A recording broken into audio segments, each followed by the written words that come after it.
I would encourage you to Imagineer your project. And what that means is get to a point on the project and you get some cool stuff and you hit certain milestones and go ahead and just kind of mock things up so you can get a feel for where things are going. That's what we're doing today on the Stitches Challenger with the acquisition of new parts that we've received. You've seen in the last few episodes. We're going to mock up the interior on this car. We have most of it, and I'm excited to see it all come together, see what I might be missing that I'm not aware of, and well, let's just get together on it today. You're hanging out with the shop.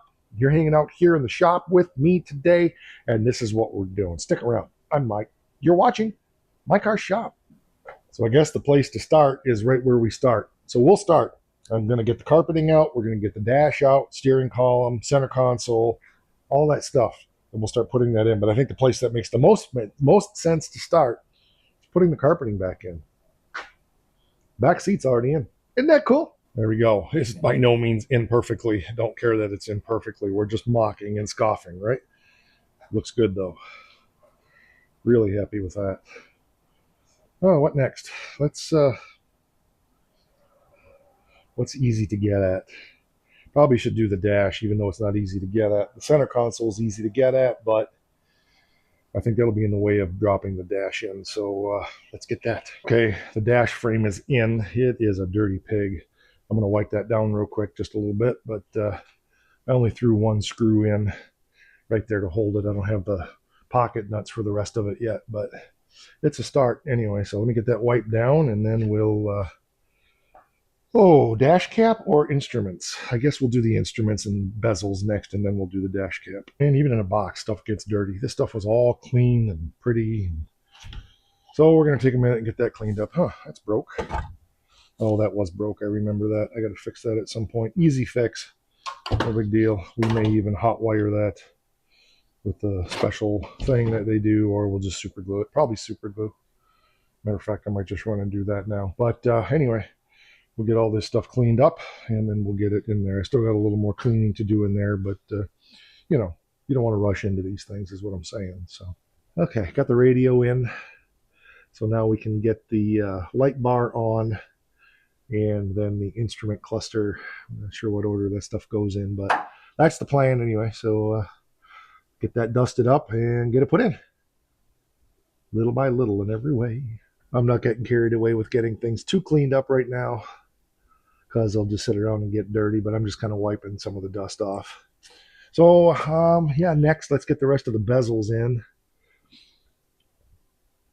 I guess, and then we'll get the steering column in there. I think that'll be it. Then we'll put the dash cap on. I think that's the way to do it. Coming together. Forgot about putting the light bar in, so I'm going to do that real quick. Then we'll get the bezels on. You know, as you start putting things together, you start remembering things that, you know, how they go. And how they go is definitely how they go. So they've got to go how they go. Okay, there we go on that. So just, you know, so you know what's going on. Light bar is what lights the instruments. Most Mopars are backlit instruments, but this one isn't. This has a light bar. Thank you to, I think it was Eric, channel viewer, who sent that to me. It wasn't Eric, it was somebody else. I get confused sometimes. I'm sorry, I don't remember. You guys have sent me so much stuff. But whichever channel viewer sent me this, thank you, thank you, thank you. It's, yeah, valuable to me and much appreciated. Feel terrible. I can't remember who it was, but it's been a while since that came. So looking pretty good. Now, do I put the radio bezel on next, or do I put the column in? I feel like I should put the column in next. So there's less likelihood that's going to interfere with the. I may need to take that heater bezel out, but it's all dependencies. You know, like the light bar was supposed to go in after the wiper light switch over here, so I had to take it back out. Stuff like that. So you know, it's I only had this apart and together apart once. So it's you know, a little bit of a head scratcher for a bit to get it figured out. But let's get the column in, and then where's that kind of bolt up? Let's see.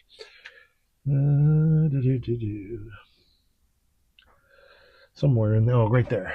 Right there it goes. Okay. Hopefully, yeah, let's do that. Then we'll put that other bezel on. Okay, so apparently I'm missing one of the radio bezels, and apparently Thing is approving of all this as long as she doesn't pee on the carpeting. Missing the one bezel that goes around the radio, but I got everything else in, and looks good.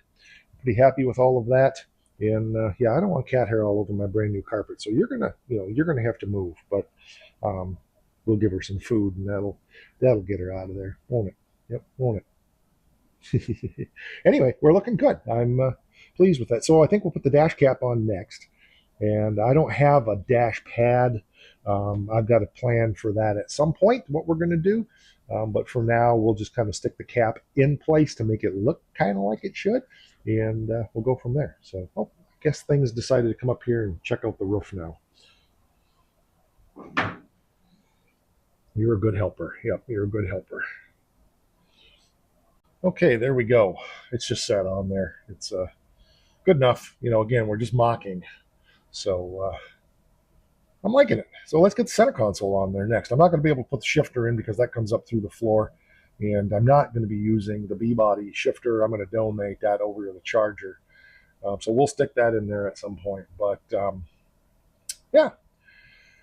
All right, let's go get that down and get it put in.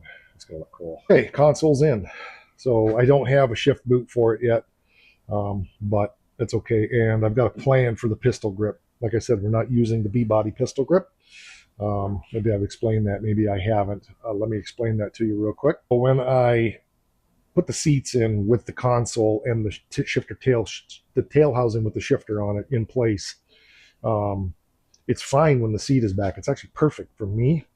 But I moved the seat up to where it would be for Becky, and the shifter would be like way back in here, so it's not going to work for her. So I'm going to go ahead and do an E-body style shifter. I'm not going to give that away yet, but we're going to make something for it, so it's going to be pretty cool. Anyway, that's what's going on with that. So let's get the seats in there. I think that does it. How do I look? Do I look like I'm ready to cruise? And my column is really low, but the seat's a little far forward. But it's just set here. This one keeps falling over on me, but that's all right. I'll figure out some way to hold it down temporarily. But anyway, how cool is that? Got almost a whole interior. Missing a couple kick panels. I guess missing a radio bezel. Who knew?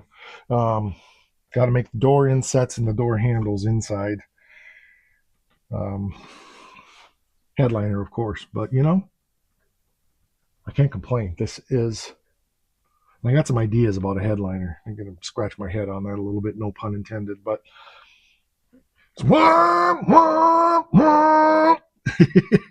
everybody does it. Nobody wants to admit it. Yeah, very cool. I'll get you pictures. There we go. Look at that beautiful interior. Isn't that going to be awesome? Man, I'm loving that. Yes. Seats definitely a little more forward. That's all right. Yeah, I just got some blocks under that seat over there to just hold it in place. Well, this one too, for that matter, because I got to make seat brackets. But that is so super cool. Super, super cool.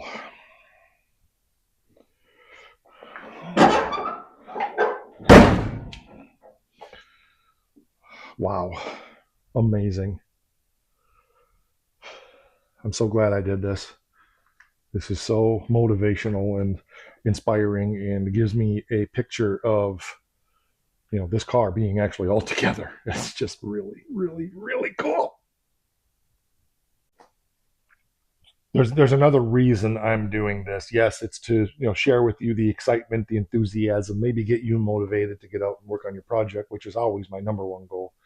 And I got a gig coming that's a pretty significant gig. We're doing one song, hopefully an encore, so two songs.